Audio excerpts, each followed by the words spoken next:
नमस्कार दोस्तों, मैं रामप्रसाद वर्मा, ज्ञान दैनिक क्लासेज ऑनलाइन। तो दोस्तों, इस समय हम पढ़ रहे हैं क्लास 10 विज्ञान, जिसमें पहला पाठ हमारा है रासायनिक अभिक्रिया एवं समीकरण, जिसमें अभी तक हमने 3 भाग देखा है।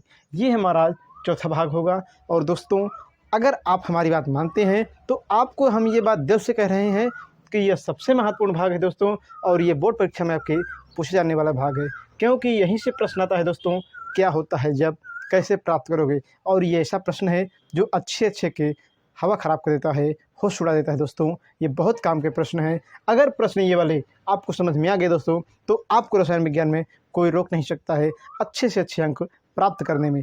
दोस्तों, बात न करते हुए आज हम अपने इस पहले प्रश्न की शुरुआत करते हैं। तो दोस्तों, हमारा यहाँ पर पहला प्रश्न है कि क्या होता है जब लेड नाइट्रेट को गर्म करते हैं। प्रश्न हमारा क्या है, क्या होता है जब लेड नाइट्रेट को गर्म करते हैं।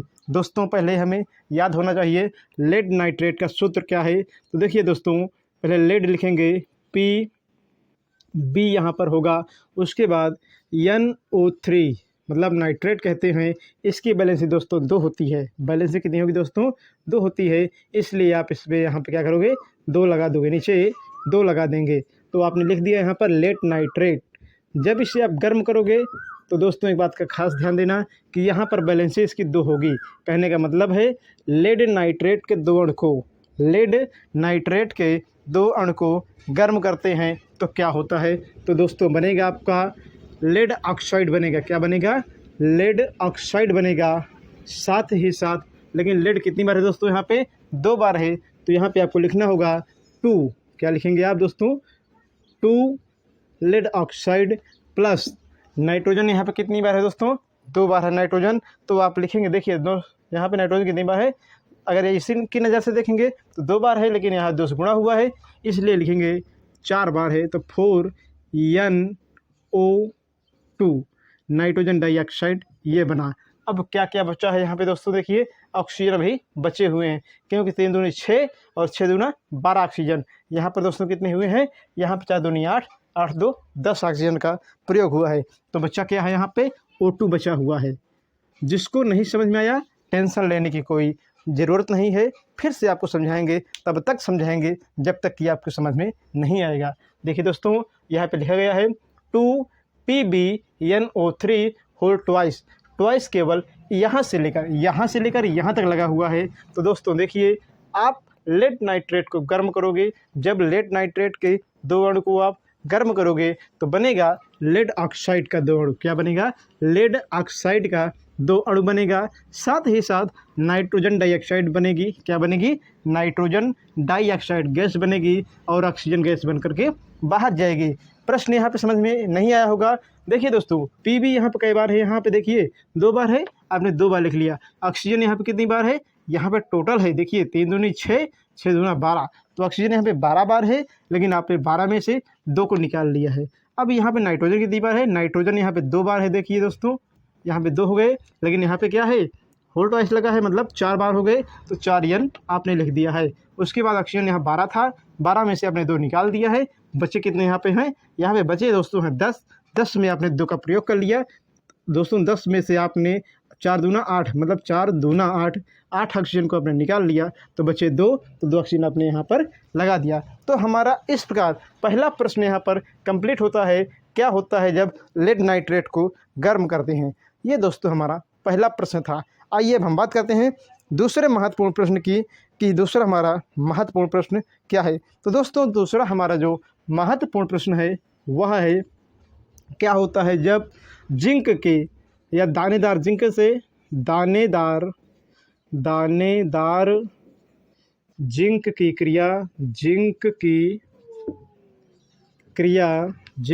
क्रिया सल्फ्यूरिक अम्ल से होती है, H2SO4 से होती है। दोस्तों, हमारा यहाँ पर प्रश्न है, क्या होता है जब दानेदार जिंक की क्रिया सल्फ्यूरिक अम्ल से होती है। तो दोस्तों, पहले हम क्या करेंगे, यहाँ पर लिख लेंगे जिंक। ये दोस्तों हमारा क्या हो गया, जिंक हो गया। जिंक की बैलेंसी होती है 2। कितनी होती है, 2 होती है। इसलिए यहाँ पर हम लिखेंगे 2 सल्फ्यूरिक अम्ल। कितने लिखेंगे, 2 सल्फ्यूरिक अम्ल लिखेंगे। दोस्तों, यहाँ पर ध्यान देना, अगर आपने 2 सल्फ्यूरिक अम्ल लिखा है तब भी कोई प्रॉब्लम नहीं है, एक भी लिखोगे तब भी उत्तर वही आएगा। तो दोस्तों जिंक है और ये क्या है, SO4 मतलब सल्फेट है। अब दोस्तों इस पर कितना होता है, चाहो तो ये 2 आवेश इस पर माइनस का होता है और इस पर कितना होता है, +2 होता है।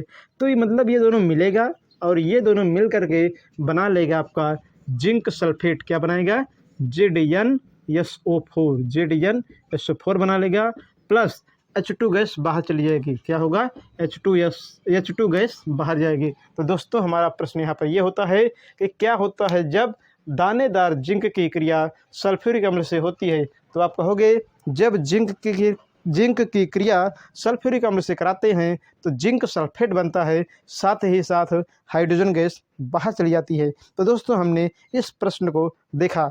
अगला दोस्तों हमारा जो प्रश्न है वो क्या है, आइए उसको भी हम देखते हैं। दोस्तों अगला हमारा जो महत्वपूर्ण प्रश्न है वह है कि क्या होता है जब ग्लूकोज की क्रिया ऑक्सीजन से होती है। क्या होता है जब ग्लूकोज की क्रिया ऑक्सीजन से होती है। तो दोस्तों ये हमारा क्या है, ग्लूकोज है। ये क्या है, ग्लूकोज है। अब ग्लूकोज की क्रिया हम किससे कराएंगे, ऑक्सीजन से कराएंगे। ग्लूकोज की क्रिया हम ऑक्सीजन से कराएंगे। तो दोस्तों जब आप ग्लूकोज की क्रिया ऑक्सीजन से कराओगे, जब ग्लूकोज की क्रिया ऑक्सीजन से कराते हैं तो बनता है हमारा कार्बन डाइऑक्साइड गैस का 6 अणु। क्या बनेगा, कार्बन डाइऑक्साइड गैस का 6 अणु बनेगा। दोस्तों उत्तर लिखते समय ध्यान रहे कि जो गैस बनाओगे आप, जितनी भी गैस निर्माण करोगे तीर ऊपर होना चाहिए, क्योंकि गैस प्रायः ऊपर की ओर जाती है। तो हमने लिखा यहाँ पर क्या, ग्लूकोज को ऑक्सीजन से क्रिया कराते हैं तो कार्बन डाइऑक्साइड गैस के 6 अणु बनता है, साथ ही साथ पानी का 6 अणु बनता है। क्या बनता है, पानी का 6 अणु बनता है। तो आप कहोगे कि जब ग्लूकोज को ऑक्सीजन से क्रिया कराते हैं तो दोस्तों यहाँ पर होता क्या है कि कार्बन डाइऑक्साइड गैस बनता है और जल बनता है। इस प्रकार आपकी क्रिया संपन्न होती है। आइए हम कुछ अन्य प्रकार के महत्वपूर्ण प्रश्नों को भी देखें। दोस्तों इसी क्रम में हमारा अगला प्रश्न है, चौथा प्रश्न हमारा होगा या पांचवा, आप लोग थोड़ा नंबरिंग कर लेना। प्रश्न हमारा है एथेनॉल की क्रिया, एथेनॉल की क्रिया सल्फ्यूरिक अम्ल के साथ होती है। सल्फ्यूरिक अम्ल के साथ होती है। एथेनॉल की क्रिया सल्फ्यूरिक अम्ल के साथ होती है। तो दोस्तों एक बात ध्यान देना होगा कि एथेनॉल का सूत्र क्या है, उसे आपको याद रखना होगा। एथेनॉल का सूत्र होता है आपका दोस्तों C2H5OH। सल्फ्यूरिक अम्ल का सूत्र क्या होगा दोस्तों, OHSO3H। ये है दोस्तों सल्फ्यूरिक अम्ल, अथवा आप H2SO4 भी लिख सकते हैं। जब क्रिया कराओगे दोस्तों तो ये क्या होगा, इतना यहाँ से बाहर चला जाएगा, गर्म करोगे आप, बनेगा आपका C2H5HSO4। क्या बनेगा, C2H5HSO4, साथ ही साथ जल का अणु यहाँ से बाहर चला जाएगा। आपने इसको यहाँ पर देखा। अब यहाँ पर जो बना हुआ है एथिल हाइड्रोजन सल्फेट, उसको आप यहाँ पर लेके आएंगे। जब उसको आप यहाँ पर लेके आओगे और इसकी क्रिया फिर से आप करा दोगे एल्कोहल से। किससे कराओगे, एल्कोहल से कराओगे। ये हमारा एल्कोहल है, एल्कोहल का H निकलेगा और यहाँ पर आकर के जुड़ेगा। अब ये बनाएगा CH3, या ऐसे लिख लो आप C2H5। उसके बाद यहाँ पे दोस्तों होगा O, C2H5 ये बना लेगा, प्लस H2SO4 बाहर चला जाएगा। दोस्तों यह रिएक्शन थोड़ा कठिन है, ध्यान से देखिए समझ में आएगा। दोस्तों सबसे पहले हमने क्या लिया है, यहाँ पर लिया है एथेनॉल। एथेनॉल का सूत्र क्या होता है, C2H5OH। तो एथेनॉल की क्रिया सल्फ्यूरिक अम्ल मतलब H2SO4 के साथ होती है। एथेनॉल की क्रिया सल्फ्यूरिक अम्ल से होती है तो बनता है आपका एथिल हाइड्रोजन सल्फेट। क्या बनेगा, एथिल हाइड्रोजन सल्फेट बनता है और पानी बाहर चला जाता है। दोस्तों यहाँ पर बना हुआ एथिल हाइड्रोजन सल्फेट को हम यहाँ पर लाते हैं। यहाँ पर बना हुआ एथिल हाइड्रोजन सल्फेट को हम यहाँ पर लाएंगे और इसे पुनः एथेनॉल से क्रिया कराएंगे। जब इसकी क्रिया एथेनॉल से होगी तो होगा क्या कि एथेनॉल का एक H निकलेगा और इस मतलब HSO4 से जुड़ेगा तो बनाएगा आपका H2SO4। क्या बना लेगा, H2SO4 बना लेगा। और यहाँ पर बचेगा क्या, C2H5O C2H5, तो आपने क्या लिखा है C2H5 O C2H5, इसका नाम दोस्तों है die ethyl ether, die ethyl ether, ether.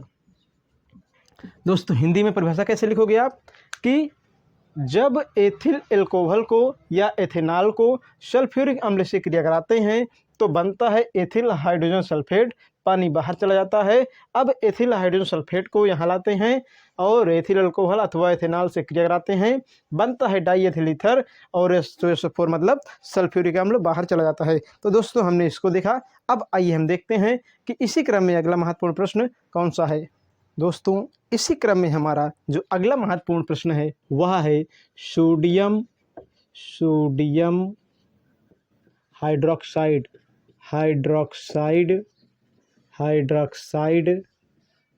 की क्रिया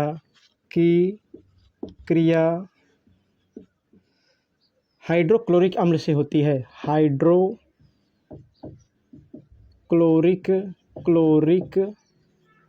अम्ल से होती है। दोस्तों एक बार फिर सुन लीजिएगा, सोडियम हाइड्रोक्साइड की क्रिया हाइड्रोक्लोरिक अम्ल से होती है। मेन प्रश्न है हमारा क्या होता है जब सोडियम हाइड्रोक्साइड की क्रिया हाइड्रोक्लोरिक अम्ल से होती है। तो दोस्तों हम लिखेंगे पहले सोडियम हाइड्रोक्साइड का सूत्र, तो होगा सोडियम हाइड्रोक्साइड का सूत्र NaOH।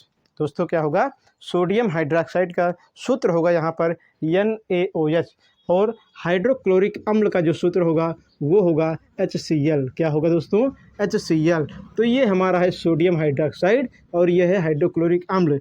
क्रिया कराएंगे दोस्तों तो क्या होगा, ये इतना यहाँ से बाहर चला जाएगा, बनेगा आपका NaCl प्लस HOH मतलब पानी।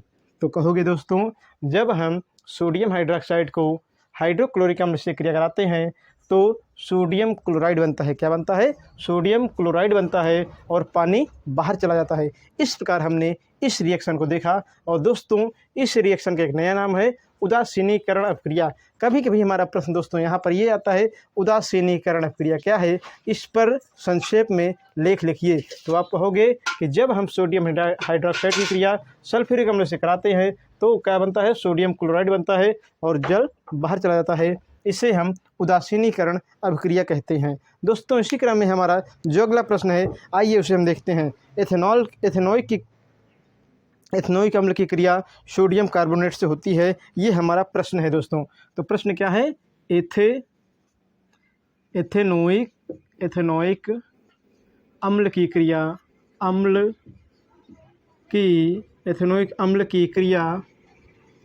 एथेनोइक अम्ल की क्रिया किससे होती है दोस्तों, एथेनोइक अम्ल की क्रिया सोडियम कार्बोनेट से होती है, सोडियम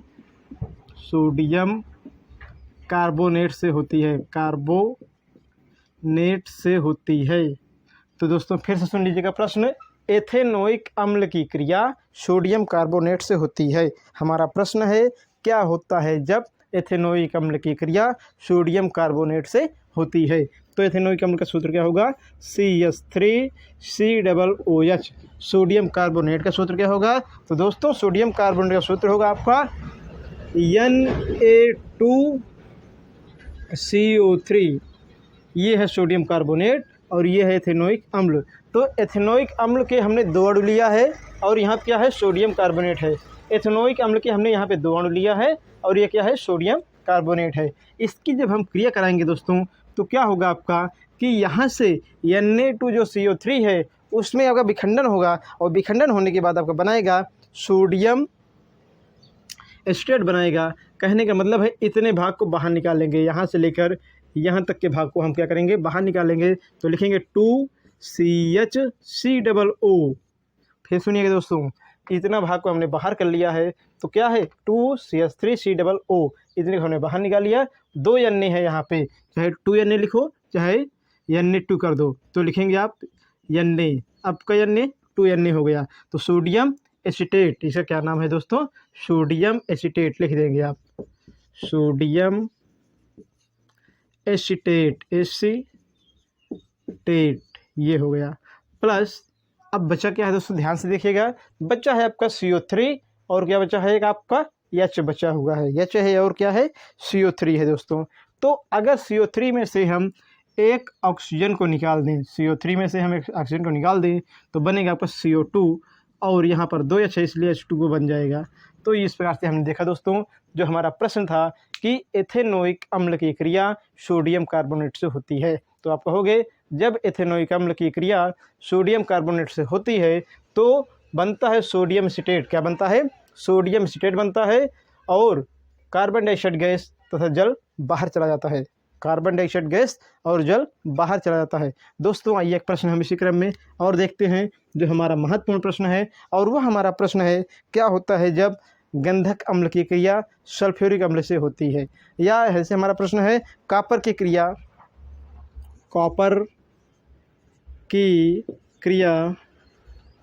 गंधक अम्ल से होती है। गंधक अम्ल या अम्ल इसे हम कहते हैं सल्फ्यूरिक अम्ल। दोस्तों ध्यान से देखिएगा, प्रश्न महत्वपूर्ण है। क्या होता है जब कॉपर की क्रिया गंधक अम्ल या सल्फ्यूरिक अम्ल से होती है? तो दोस्तों हमें यहाँ पे लिखेंगे कॉपर और गंधक अम्ल का जो सूत्र होगा वो होगा H2SO4। क्या होगा? H2SO4। अब ये आपने लगा दिया तो ये है कॉपर और ये है गंधक अम्ल। तो जब कॉपर की क्रिया सल्फ्यूरिक अम्ल से होती है तो होता क्या है दोस्तों? बनता है आपका CuSO4, मतलब कॉपर सल्फेट बनता है। दोस्तों क्या बनेगा? कॉपर सल्फेट बनता है। साथ ही साथ दोस्तों यहाँ से जल का अणु बाहर चला जाता है, जल का अणु बाहर चला जाता है और बचा क्या आपका है SO2 गैस भी बाहर चली जाती है। तो आपने क्या देखा कि जब हम कॉपर की क्रिया गंधक अम्ल या सल्फ्यूरिक अम्ल से कराते हैं तो बनता है आपका कॉपर सल्फेट और जल तथा SO2 गैस बाहर चली जाती है। इस प्रकार हमने देखा कि क्या होता है जब से संबंधित कुछ महत्वपूर्ण प्रश्न। दोस्तों अभी कुछ प्रश्न बचे हुए हैं जिनको अब देखेंगे। दोस्तों हमारा अगला महत्वपूर्ण प्रश्न है यहाँ पर कि एथेनॉल की क्रिया एथेनॉल की क्रिया सोडियम से होती है। किससे? सोडियम। एथेनॉल की क्रिया सोडियम से होती है। प्रश्न हमारा है क्या होता है जब एथेनॉल की क्रिया सोडियम से होती है? तो एथेनॉल का सूत्र क्या है दोस्तों? 2C2H5OH। ये हमारा क्या है? एथेनॉल का सूत्र है। जब क्रिया कराएंगे हम किससे? सोडियम से कराएंगे। दोस्तों सोडियम से कराएंगे तो होगा कि आपका यहाँ पे 2Na हमने लिख दिया। जब कराएंगे क्रिया तो बनेगा आपका C2H5, लेकिन 2 बार है दोस्तों इसलिए हम लिखेंगे 2C2H5ONA, ये बनेगा। साथ ही साथ H2 गैस बाहर चली जाएगी। दोस्तों फिर से देखिएगा एक बार, यहाँ पे क्या है? 2 बार है C2H5OH। तो आपको इतना पहले निकाल लेना होगा, इतना पहले से ही निकाल लेना होगा। तो C2 निकाल लिया, मतलब 2 बार है तो 2 निकाल लिया, फिर C2H5 निकाल दिया, O निकाल दिया और 2 Na है, 2 Na कर दिया। इसका नाम क्या है दोस्तों? इसका नाम है सोडियम एसीटेट। क्या है इसका दोस्तों जो नाम है वो क्या है आपका? सोडियम। और यहाँ पे क्या कार्बन है? यहाँ पे 2 कार्बन है, इसलिए आपका एथॉक्साइड। तो लिखेंगे आप सोडियम एथॉक्साइड। तो यदि दोस्तों आपसे कोई कहे कि क्या होता है जब एथेनॉल की क्रिया हम कराते हैं सोडियम के साथ, तो आप कहोगे जब सोडियम की क्रिया एथेनॉल की क्रिया सोडियम से कराते हैं तो बनता है हमारा सोडियम एथॉक्साइड बनता है और हाइड्रोजन गैस बाहर चली जाती है। हमने इस प्रश्न को यहाँ पर समझा। दोस्तों अगला जो हमारा प्रश्न है बहुत महत्वपूर्ण प्रश्न है और यह हमारा प्रश्न है कि सोडियम सल्फेट को बेरियम क्लोराइड से क्रिया कराते हैं। सोडियम सल्फेट को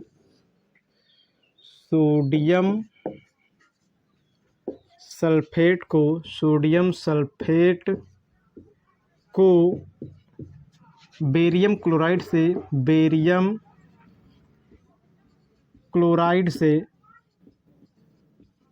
क्रिया कराते हैं।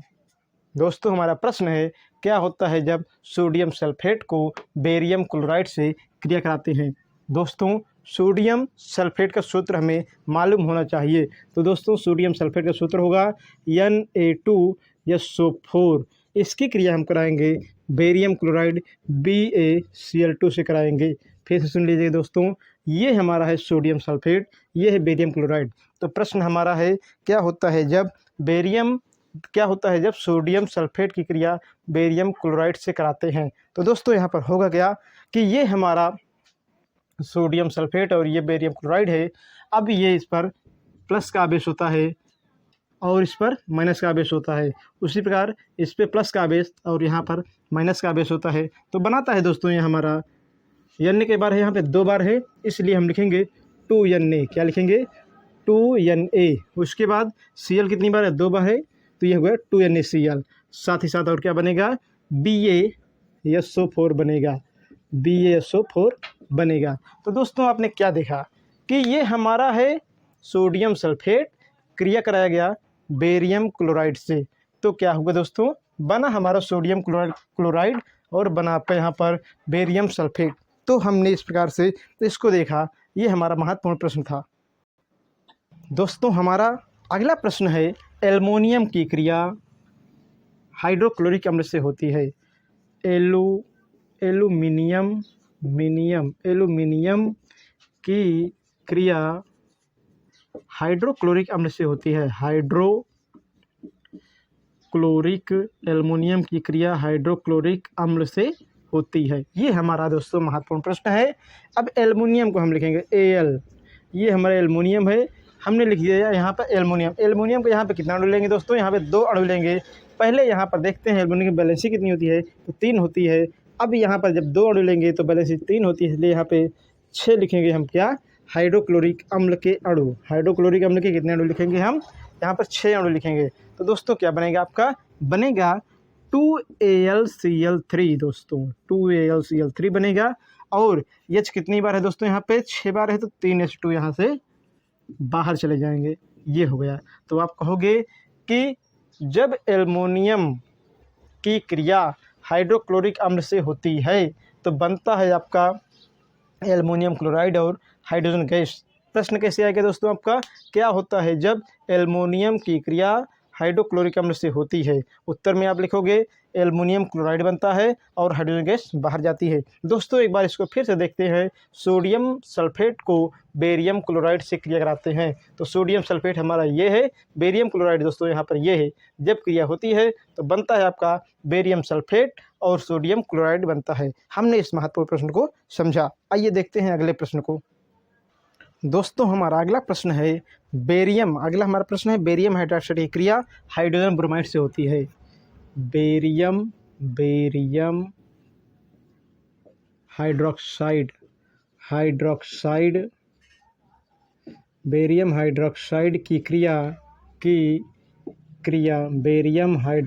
की क्रिया हाइड्रोजन ब्रोमाइड से होती है। हाइड्रोजन ब्रोमाइड से होती है, ब्रोमाइड से होती है। ये हमारा महत्वपूर्ण प्रश्न है दोस्तों। तो हमारा प्रश्न है क्या होता है जब बेरियम हाइड्रोक्साइड की क्रिया हाइड्रोजन ब्रोमाइड से होती है? तो दोस्तों आइए हम इसको समझते हैं। तो पहले हम लिखेंगे दोस्तों यहाँ पर बेरियम हाइड्रोक्साइड BaOH2, ये हम लिख लेंगे। फिर हम लिखेंगे कि हाइड्रोजन ब्रोमाइड से क्रिया होती है, तो HBr लिख लेंगे। यहाँ पर HBr, यहाँ पर हमने 2 अणु लगाए क्योंकि बैलेंस यहाँ पे 2 होती है। अब बनेगा BaBr2 बनेगा। क्या बनेगा? BaBr2 बनेगा, BaBr2 बनेगा। साथ ही साथ अब यहाँ पे बचा क्या है आपका? बचा है यहाँ पे पानी का 2 अणु बचा है। तो आप लिख दोगे यहाँ पे पानी का 2 अणु, ये हमने लिख दिया। तो यदि आपसे कोई कहे कि क्या होता है जब बेरियम हाइड्रोक्साइड की क्रिया हाइड्रोजन ब्रोमाइड से होती है, तो कहोगे आप जब बेरियम हाइड्रोक्साइड की क्रिया हाइड्रोजन ब्रोमाइड से होती है तो बनता है आपका बेरियम ब्रोमाइड। क्या बनता है? बेरियम ब्रोमाइड बनता है दोस्तों। और क्या होता है? जल बाहर चला जाता है। उसी क्रम में हमारा प्रश्न है क्या होता है जब लोहे की कील को कॉपर सल्फेट के विलयन में डुबाते हैं? तो क्या प्रश्न है? लोहे की कील को कॉपर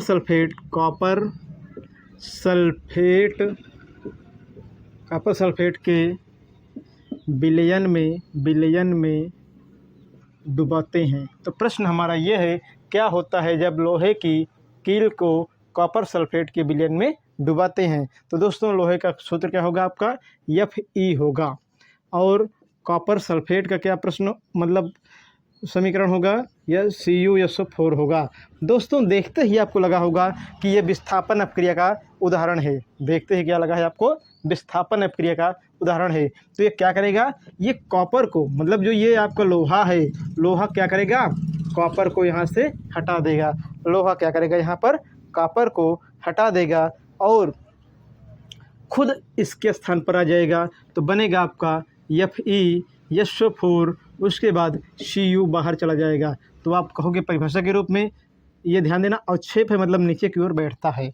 तो कहने का मतलब है कि जब हम लोहे की छड़ को या लोहे की कील को कॉपर सल्फेट के विलयन में डुबाते हैं तो होता है दोस्तों यहाँ पर कि कॉपर को आयरन विस्थापित कर देता है और कॉपर के स्थान पर आयरन आ जाता है और जो उत्पाद बनता है वो बनता है FeSO4 + Cu, ये बनता है उत्पाद दोस्तों। तो हमने देखा इस अपक्रिया को। आइए देखते हैं दोस्तों इसी क्रम में और कौन कौन सी महत्वपूर्ण अपक्रिया है उसको भी समझते हैं। अगला जो हमारा प्रश्न है वह है पोटेशियम साइनाइड की क्रिया। पोटेशियम साइनाइड की क्रिया, पोटेशियम साइनाइड की क्रिया सल्फ्यूरिक अम्ल से होती है। सल्फ्यूरिक अम्ल से होती है। पोटेशियम साइनाइड की क्रिया सल्फ्यूरिक अम्ल से होती है। तो दोस्तों पोटेशियम साइनाइड का सूत्र क्या होगा, KCN, ये होगा दोस्तों। सल्फ्यूरिक अम्ल का क्या होगा, H2SO4 होगा। तो आपने क्या देखा, ये पोटेशियम साइनाइड है और ये क्या है, सल्फ्यूरिक अम्ल है। इसकी क्रिया हमें कराना है। तो दोस्तों यहाँ पर हमें 2 अणु लेना होगा। अब जब ले लिए तो हमें रिएक्शन कराना होगा। तो क्या बनेगा आपका, बनेगा यहाँ पर H को निकालना पड़ेगा दोस्तों। और जब H निकालोगे तो ये आपका CN कई बार है दोस्तों, 2 बार है और H कई बार है, यहाँ पे 2 बार है, इसलिए बनेगा 2HCN। क्या बनेगा, 2HCN, हाइड्रोजन साइनाइड। इसका नाम क्या है दोस्तों, इसका नाम है हाइड्रोजन साइनाइड। प्लस बचा क्या है आपका, दोस्तों ध्यान से देखिएगा। यहाँ पर प्रश्न हमारा ये है कि मतलब 2H निकल गया है और 2 K निकल गए बाहर, ये 2H निकल गया है और 2 CN बाहर चले गए दोस्तों। अब बचा क्या हमारे पास है, 2 K बचा है और SO4 बचा है। तो हो जाएगा K2SO4। दोस्तों एक बार फिर से देखिएगा, यहाँ पर 2 KCN है और H2SO4 है। तो 2 K यहाँ पर होगा, उसके बाद SO4 वहाँ पे है, उसके बाद H 2 बार होगा, H 2 बार हमारा है, CN 2 बार है, CN भी हमारा 2 बार है। कहने का मतलब है जब हम पोटेशियम साइनाइड की क्रिया हाइड्रोजन या सल्फ्यूरिक अम्ल से कराते हैं तो तब बनता है हाइड्रोजन साइनाइड और पोटेशियम सल्फेट बाहर चला जाता है। दोस्तों हमने यहाँ पर देखा इस महत्वपूर्ण प्रश्न को। अगला हमारा महत्वपूर्ण प्रश्न है, कॉपर सल्फाइड की क्रिया ऑक्सीजन से होती है। क्या होता है जब कॉपर सल्फाइड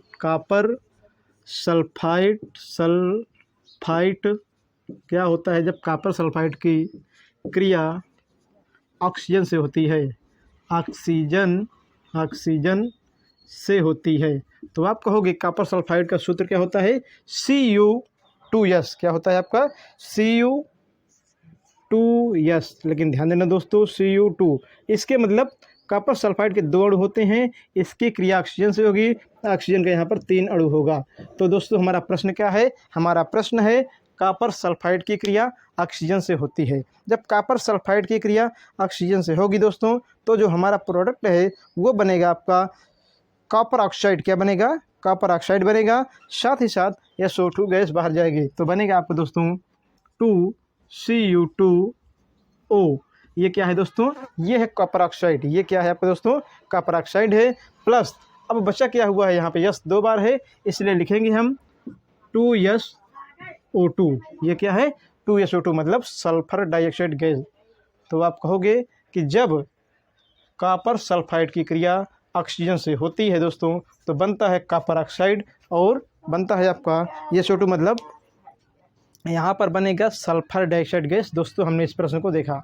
दोस्तों हमारे 2 प्रश्न और बचे हुए हैं, क्या होता है जब इस क्रम में। तो हमारा प्रश्न है दोस्तों, क्या होता है जब मीथेन की क्रिया मीथेन की क्रिया सही से लिखते हैं दोस्तों, मीथेन की क्रिया ऑक्सीजन से होती है, ऑक्सीजन से होती है, मीथेन की क्रिया ऑक्सीजन से होती है। ये हमें पढ़ना है दोस्तों, महत्वपूर्ण प्रश्न है। तो मीथेन का सूत्र क्या है, CH4 है दोस्तों, और ऑक्सीजन का होता है O2। ये हमने लिख दिया है दोस्तों। लेकिन दोस्तों यहाँ पे हमें देखना पड़ेगा कि क्या यह बैलेंस है, तो आप कहोगे कि यहाँ पे हमें 2 लगाना पड़ेगा और यहाँ पर 2 लगाना पड़ेगा। अब दोस्तों हमारे यहाँ पे समीकरण संतुष्ट होता है, ये इसको हटा देंगे। अब देखिए दोस्तों, यहाँ पर कार्बन कितनी बार है, कार्बन एक बार है, तो बनेगा दोस्तों CO2। पहले देख लीजिए एक बार दोस्तों, कार्बन कई बार है, यहाँ पे एक बार है, और यहाँ पे ऑक्सीजन कितनी बार है, 4 बार है। तो 4 में से 2 निकल गया, 2 ऑक्सीजन बचा हुआ है। H कई बार है दोस्तों, 4 बार है। इसको आप ऐसे लिख सकते हो, 2 दूना 4, और ऑक्सीजन को आपने जोड़ दिया। फिर से देखिए, आराम से समझिए कि यहाँ पे CH4 है, कहने का मतलब कार्बन एक बार है, कार्बन एक आपने लिख दिया। उसके बाद H कितनी बार है, 4 बार है, मतलब 2 दूना 4 कर दिया आपने। फिर O कई बार है, 4 बार है। अब आपने क्या है, 2 O यहाँ लगा दिया और 2 यहाँ लगा दिया। तो कहोगे कि जब मीथेन की क्रिया ऑक्सीजन से होती है तो कार्बन डाइऑक्साइड गैस बनती है और पानी बनता है। आपने इसको देखा। फिर प्रश्न है कि क्या होता है जब आयरन क्या होता है जब आयरन की क्रिया जल से होती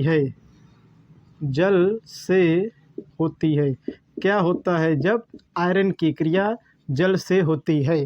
तो आप कहोगे यहाँ पे आयरन का हमने 3 अणु लिया है, आयरन का यहाँ पे 3 अणु लिया है। अब पानी के कितने लेंगे, 4 लेंगे। ये हमें बना दिया। अब ये बन जाएगा आपका Fe3O4, ये बन गया। दोस्तों इसका नाम क्या है, इसका नाम है आयरन ऑक्साइड या फेरिक ऑक्साइड। आयरन ऑक्साइड, इसका नाम है आयरन ऑक्साइड या फेरिक ऑक्साइड। अब दोस्तों बचा क्या है, ध्यान से देखिएगा। यहाँ पे कितनी बार बचे हैं दोस्तों, वो 4 बार था, वो चला गया। बचा है आपका हाइड्रोजन गैस, कितनी बार है, 4 बार। 4 मतलब 4 दूनी 8 बार ये बचा हुआ है। तो इसको दोस्तों हम इस प्रकार से लिख देंगे, जैसे बचा हुआ है 4H2 के रूप में इसको हम ऐसे लिख देंगे। गैस है, ऊपर जाएगी। तो दोस्तों हमने इसको देखा। लास्ट प्रश्न हमारा था, क्या होता है जब आयरन की क्रिया जल से होती है। तो आपने कहा कि जब आयरन की क्रिया जल से होगी तो बनेगा आयरन ऑक्साइड और हाइड्रोजन गैस बाहर जाएगी। तो दोस्तों हमने देखा। इस क्रम में बहुत सारे महत्वपूर्ण प्रश्न को अगले भाग में हम और कुछ समझेंगे। दोस्तों जय हिंद, जय भारत। वीडियो में समस्या होती है तो कमेंट बॉक्स में लिखें।